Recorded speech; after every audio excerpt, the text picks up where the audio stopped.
막 6층에 와 이거 지금 또 욕심나네. 또 욕심나. 아우 씨 미치겠네. 아니 이걸 갖다가 지금 이게 얼마까지 좀 떨어져 있냐면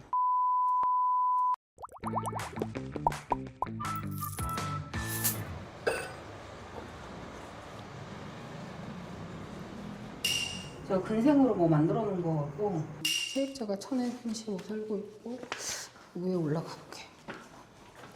와우, 야 텃밭도 있고 좋네.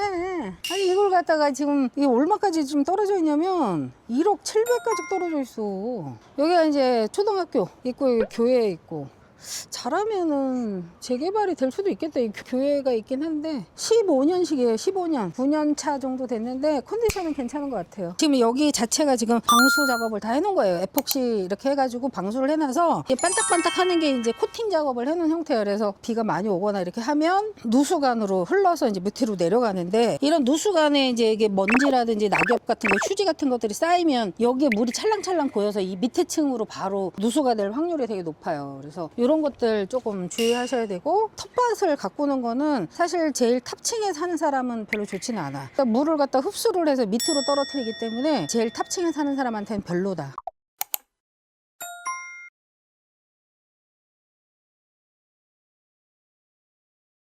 자, 안녕하세요. 자, 오늘 여기가 어디냐면요, 근린생활 주택 있죠. 밑에 층은 커피숍도 있지만 위에는 또 빌라로 이용하는 데도 있어요. 여기 오늘 찾아온 곳은 통으로 된 빌라예요. 경매로 나온 물건이 상가로 되어 있더라고요. 건축물 대장까지 떼어봤더면 사무소로 돼 있어. 근데 그게 어디냐면 저기 위에 6층이에요. 6층. 다가구나 다세대 같은 경우에는 우리가 4층, 5층 이상으로는 못 짓게 돼 있습니다. 근데 지금 여기 딱 봐도 몇 층까지 있냐면 지금 6층까지 있어요. 6층까지. 근데 안에 내부를 가서 보니까 지하도 있더라고요. 그래서 지하는 저희가 건축물 대장을 떼어보진 않았지만 아마도 지하도 상가일 것이다. 그 용적률을 이용해서 밑에 지하에도 더 짓고 상가로 이용을 하든지 아니면 주택으로 전월세를 주든지 아마 그렇게 보여집니다. 이런 거 여러분들 젊은 신혼부부나 대학생들이 많이 이용을 당하더라고요. 그냥 일반 빌라인 줄 알았더니만 나중에 와서 살고 문제가 생겨서 경매가 나오거나 문제가 생겼을 때 보니까 그때 와서 상가다, 병원이다, 의원이다, 학원이다 이런 식으로 되어 있는 거죠. 그러니까 결국은 뭐냐면 집에서 살았던 게 아니라 그냥 사무소에서 그냥 살았던 거죠. 이런 물건들 우리가 낙찰을 받았을 때 어떤 문제점이 생기는지 아니면 어떤 해결 방법이 아예 없는지 그런 것들 한번 찾아보려고 제가 와봤습니다. 따라와 보세요. 여러분, 여기 뒤로 보이는 이 건물은 누가 봐도 전형적으로 다세대 건물로 보여요. 근데 실제적으로 오늘 지금 나온 물건은 6층의 물건인데 근린생활시설 사무소로 되어 있더라고요. 뭘로 이용을 해야 돼요? 사무소로 이용을 해야 되는데 누가 봐도 느낌적인 느낌으로는 주택으로 이용을 하고 있을 거라는 생각이 좀 많이 듭니다. 그래서 얘를 어떻게 해야 되지? 라는 생각을 좀 하게 된 이유가 전형적인 이 동네가 주택지네요. 이걸 갖다 사무소로 활용을 할 수 있을까에 대한 생각을 좀 하게 됐고, 두 번째는 그럼에도 불구하고 감정가가 너무 싸다. 너무 싸요. 감정가가 1억 5,400이에요. 그래서 근생에 대한 감정가를 친 거예요. 만약에 이 집 주거로 감정을 했다고 하면 한 3억대 이상은 나오지 않았을까. 그래서 굉장히 정직하게 감정가를 때렸다. 제가 지금 조금 전에 올라갔다 와 보니까 엘리베이터 안에 있고요. 그 다음에 옥상도 바로 위에 방수하고 뭐 이런 거 에폭시 이런 게 잘 돼 있어서 방수 공사도 잘 돼 있더라고요. 근데 뭐니 해도 이 안에 6층이 두 세대만 살고 있는데 실평수가 20평이에요. 방 3개, 화장실 2개. 와.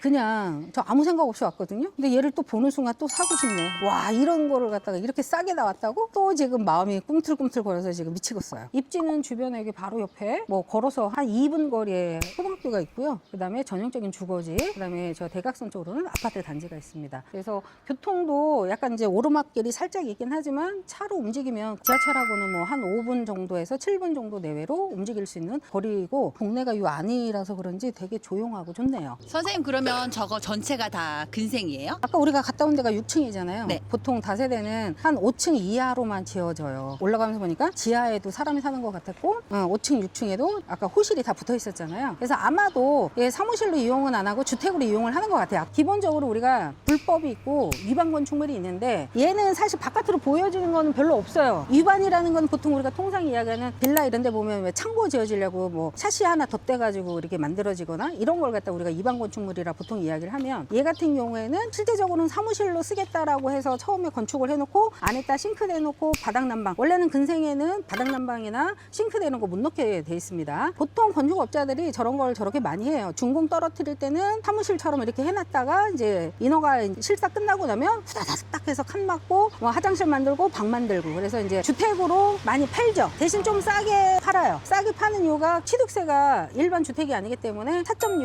상업용 업무용으로 취득을 해서 애들이 이상하게 유튜브만 찍으려면 야이 주택으로 내가 산다라고 했었을 때 저는 개인적으로 만족도가 되게 높을 것 같아요. 근데 다만 근생이다 보니까 그러니까 결국은 주택으로 쓰지 말라는 얘기예요. 사무소로 써라. 다세대 빌라로만 지었을 때는 주차 대수를 한 대씩 한 집에 하나씩 다 채워야 돼요. 근데 저렇게 근생을 하나 떼어놓으면 주차 대수를 다 안 채워도 돼. 그래서 그만큼 주차 대수가 줄어들고 위로 용적률이 올라갈 수 있어요. 그러다 보니까 업자들이 차라리 벌금을 내더라도 차라리 이렇게 짓는 게 훨씬 더 수익이 낮겠구나 라고 해서 저렇게 많이 짓기도 합니다. 낙찰 받을 때 플랜을 어떻게 짜고 접근하면 좋을까요? 그런 아이들은 우리가 낙찰을 좀 생각을 가지고 받아야 돼요. 어떤 사람들은 빌라를 갖다 3억이 줄 거를 상가 같은 느낌이긴 하지만 실제 주택으로 돼 있잖아요. 반값으로 사는 거죠. 반값. 내 용도가 실거주에 대한 어떤 용도가 있다고 하면 저렇게 사는 것도 괜찮을 것 같고, 나는 상가 사무실로 좀 이용할 거야. 사업할 때 그랬거든요. 빌라를 사서 거기에 실제 사무실로 쓴 적이 있어요. 거주하면서 사업자를 그렇게 하면 해도 문제가 되죠. 안 되는 거예요? 네, 그래도 되죠. 해결책을 좀 여러분들이 생각을 하시고 받아야지. 일단 요거는 받으면 뭐다? 대출은 전세자금 대출 안 나옵니다. 왜? 얘는 주택이 아니기 때문에. 근데 상가로서 대출은 또 나와요. 사업자 그래서 대출처럼 돼요? 그럼요. 네, 그래서 상가로 대출을 받는다는 거, 그리고 얘는 상가기 때문에 취득세가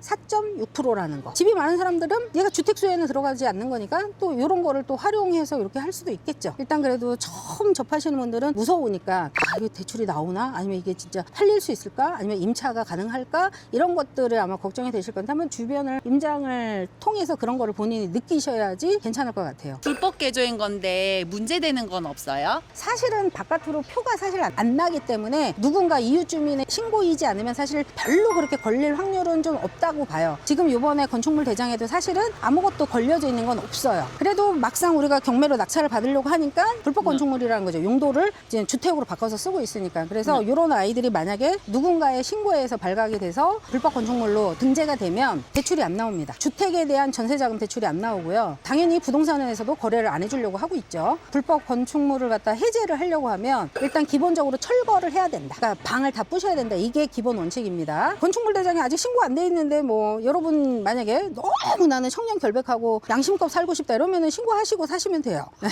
그래서 그거는 여러분들의 선택이고 저 같으면 안 한다. 사업자를 냈는데 거기에 거주는 하면 안 되는 거예요? 전입을 해서 여기를 주택처럼 거주를 하면은 안 돼요. 원칙대로 쓴다고 하면 사무소로 돼 있으니까 사업자를 낸다든가. 근데 내가 일이 너무 많아서 이쪽에 뭐 여기서 먹고 자고 할 수도 있잖아요. 너무 일이 많다 보니까. 네. 그러면 침대 하나 정도는 놓고 여기서 뭐 밥, 뭐 라면 같은 것도 끓여 먹을 수 있고. 그러니까 이게 너의 완전한 주거지 역할을 하는 어떤 주택이냐 이거를 갖고 판단을 해요. 그러니까 사업자 등록을 이쪽에다가 내놓고 실제적으로 여기서 매출이 좀 일어나야지 부세청도 여기서 네 사무실로 쓰는 게 맞구나라고 나중에 문제가 터졌을 때는 이해를 하겠죠. 그럼 선생님 이런 거 매도하신 경험 있으세요? 네, 있어요. 예전에 제가 9월동에 흡사한 아이를 판 적이 있어요. 그래서 그때 상가로 낙찰을 받았고, 물론 주택으로 사용하고 있었지만 취득세가 좀 상가는 좀 4.6 세긴 해요. 싸게 낙찰을 내가 받을 수 있다는 게 장점이거든요, 나한테는. 네. 할 때 되게 싸게 팔았어요. 그 세금도 조금 약간 일부 도와주면서까지. 그 사람은 이제 실거주로 오셨거든요.